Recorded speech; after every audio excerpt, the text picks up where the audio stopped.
My name is Austin, and I am a part of Jolly Crouton.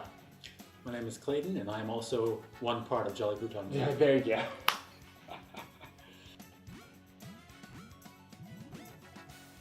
That comes from my childhood, actually. So I somehow got the nickname Croutons. They tell me it's because we were at Pizza Hut, and I dipped just croutons in ranch dressing. And so it kind of stuck, I guess. Croutons are okay, I guess, but it just kind of became a nickname. And then the Jolly part is supposed to be entertainment, like we're trying to make people have fun and just put together Jolly and Crouton got our whimsical. And then media just lets me do all kinds of stuff, not just games. The game is called Match Point. The game was something that I came up with around 3 years ago. I was standing in line at Chipotle, I think it was, and I was like, I should make a video game. And at the time, I didn't really have an idea for a video game, but I had played a ton of Rocket League and Smash Bros. So I thought, I need to combine these two and make the ultimate version of these two kind of smashed together.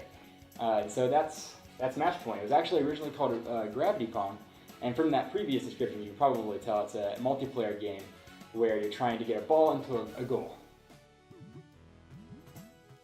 Basically, you are a little block, and it's very programmery art.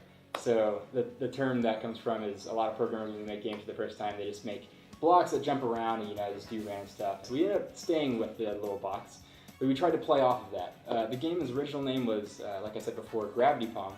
So it had this kind of Pong-ish feel. In the game, there's a little block that jumps around, hits the ball back and forth, and then there's a goal that you're trying to hit the ball into. You have a couple of actions that you can do. You can kick the ball, and it just kind of rarely goes away from you. You can also tether the ball, and that brings the ball towards you, and then you can do super variants of both of those. So you can super kick it away and super tether it to you. So you can imagine this gets really crazy as far as competitiveness and... 2 to 4 players. Yes, 2 to 4 players.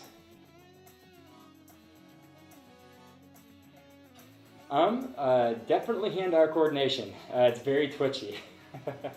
The game goes back and forth very quickly because when you kick the ball, it goes immediately to the other side, and think of it kind of like tennis, except you can go to the other side of the court. So if the goal was to get the ball past the tennis court, then you could possibly walk up to the line where that goal would be and just smack it in. We actually have a mechanic in the game called a sandwich, which is when you just throw the ball straight into the goal. And we actually have the shield that would normally bounce it away, but if you break through the shield and put it in the goal, then we call that a sandwich. So to kind of give you the idea, it's very, very twitchy. In building the game, we wanted to sort of have an easy to pick up feel, but a hard to master thing, a high skill cap. So you can sort of get by and enjoy the game without learning very much, honestly, but if you really dig into it and play with the mechanics, we can tweak them with the physics and everything to make it sort of have a lot of potential for the competitive community. So if you really get into it, you can hone your hand-eye coordination, but it's mostly action-based. This one is. So. Yes, so the first event that I ever went to was with the International Game Developers Association of Cincinnati in this area. And we went to GDEX, and they had an extra spot open for the booth. Well, I had a game I was making at the time, and I was like, well, I'll just go and see if anybody likes the game I'm making.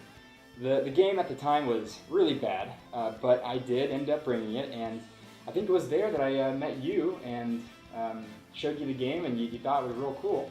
So we started working together. Yeah, I think we already knew each other at that point. We went out to lunch, I believe, on Saturday or something like that. You remember that little place? Nate was with us. Yes. And you asked if I would be willing to help with some character art. We ended up just using boxes anyway, but we still sort of overhauled the art direction. And then we decided to rename the game and started meeting every week and sort of just completely transformed it. Going back to GDEX this year, so at the end of September we'll be in Columbus with a booth there. We're going to show off our tournament bracket. We're also going to be having a launch party at 16-Bit, the arcade bar downtown in Cincinnati, on October 4th. We're going to have tournaments there, prizes, our arcade machine's going to be there. I'm just going to have some fun. Maybe we'll get them to make us a custom drink from that shit. The reference to that is that at the charity event that we had a match point drink, along with all the other booths had drinks. But it was a whiskey sour, and it was delicious.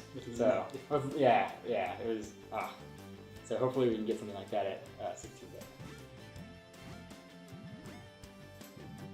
Well, this game is actually not developed entirely from scratch. We use a engine called Unity. It's a very popular one for game devs these days. But to make something like this requires a lot of hard work and just meeting every week and trying to figure out all the design, program, and other issues. But in reality, making a video game, while it's very difficult, it's also very rewarding. There's so many things. There's the art, there's the programming, the design, marketing, really just so many things that go into it, producing, teamwork. But of that list, I think the most difficult thing for me currently is actually marketing a video game. Getting people to find your video game, to find the audience that actually will enjoy the thing that you're making, I think is one of the most difficult things. Like, I can program all day, but if I don't find an audience for the product I'm making, then you can never sell it or make a living off of it. So I think marketing is the most difficult part of making a video game, especially for indies, trying to pierce through the ocean of video games out there. So many.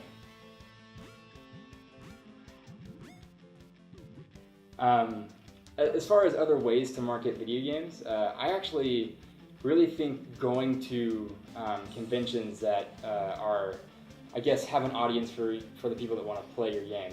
We made a game that is kind of like Smash Bros. It's got like a fighting game kind of feel. So while I wasn't able to go to this convention this year, while I wasn't able to go this year, I would love to go next year at some point and visit SmashCon. They host a bunch of Smash games, and my game is kind of like Smash. It's not really like Smash. It's more Rocket League than it is Smash.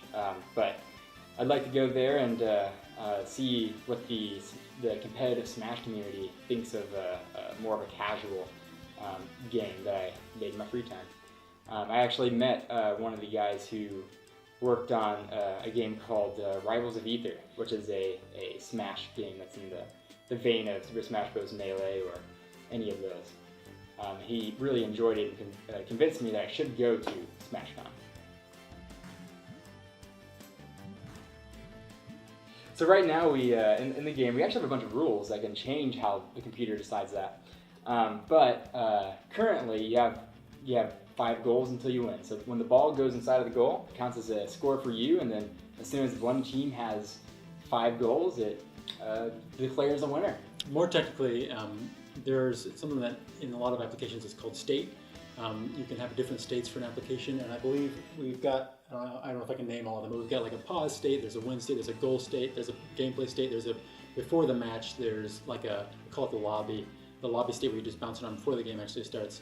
So there are certain conditions that the computer checks for, and then it switches between states and allows certain things and disallows other things depending on what state you're in. So if you're paused, for example, the physics stops, the time doesn't continue. If you're during gameplay, then you can hit the ball into the goal, but if you get a goal, then the goal disappears, and if you have another ball, then it can't go in the goal while you're in that state. So it just depends on what box you're in. Making video games is a very complex art and has a lot of steps, but the best way to do it is just to jump in. There is a lot of really cool stuff that you can do for free. There's a lot of sort of beginner engines. They're very powerful. Actually, I still use those engines a lot of times for easy prototyping. Stuff like Game Maker, or I use ClickTeam Fusion. Unity's really good. There's other stuff like RPG Maker. There's good stuff to get you started without too much investment in the beginning. And I would say it depends on where you are, because it can be hard to find people, but if you can, definitely find local people. In Cincinnati, we have the International Game Developers Association. We have a chapter here. It's a good way to meet a lot of people. We do like all kinds of meetups for networking and workshops and just playing games together, working on games together. It's a good way to meet people who could be like artists or programmers, just collaborate on stuff. Google, unfortunately, is a great answer, I would say, to that question. Just one of the best ways to learn technical skills is to have something that you're passionate about making. That'll motivate you to learn what you need to do rather than sort of slogging through a textbook. And I think that that's a great reason that games should be supported in schools, because it sort of gets people interested in computer programming. People like playing games, they want to make games, and that sort of trains them on the paths of computer programming and artistic development, stuff like that, just because they're interested in it. And then you can use that for a job, not in games if you want, or you can just keep making games and gaining skills. To add to that, I guess I can talk a little bit about how I got into making video games in the first place. Maybe a little bit of an anecdote would help. In high school, I was a loser, and I liked playing on the computer a lot. But also, I had a lot of interest in how video games were made. So what I ended up doing is picking up a very old version of Game Maker. And I think the very first game I made was a little ball maze, where you play a little ball, and there's obviously a maze or an obstacle course that you have to go through. And so you would try to go through, and I would make a bunch of sprites and stuff like that. And so just simple things like that. If you just start out, you make it, and then you finish it, it'll kind of get you into it. I didn't have any experience making video games. I was 16 at the time, 15. So you don't need to know that much to start making them. Just jump in. Jolly Crouton Media. That's a good answer to that question. I've got a lot of stuff that I would like to make. We'll see if this makes us any money. We've got another project called Splotches that we're putting on the market in December. We'll see what happens with that. Otherwise, it's just going to be a continuing labor of love. We're both working in our spare time. It'd be cool if we could do it full time someday. We'll see how it goes. I definitely think for me, the answer would also be Jolly Crouton Media. Go to jollycrouton.com. For this game, you can also go to matchpointgame.com. It'll take you to Jolly Crouton. You can also go to splotchesgame.com for our other game. It all takes you to the same place. Jollycrouton.com also has our bracket application, which is free to use if you're running a tournament for Matchpoint or anything else. Jolly Crouton is our primary Twitter handle. We're also on Facebook. I believe I also have a setup on Instagram. I need to post more on that. We also have Matchpoint Game on Twitter. We may be doing it with that though, so follow Jolly Crouton. We should also mention that the game is on Steam, so go wishlist it. Search for Matchpoint on Steam, and also Splotches. I believe it's also got a page.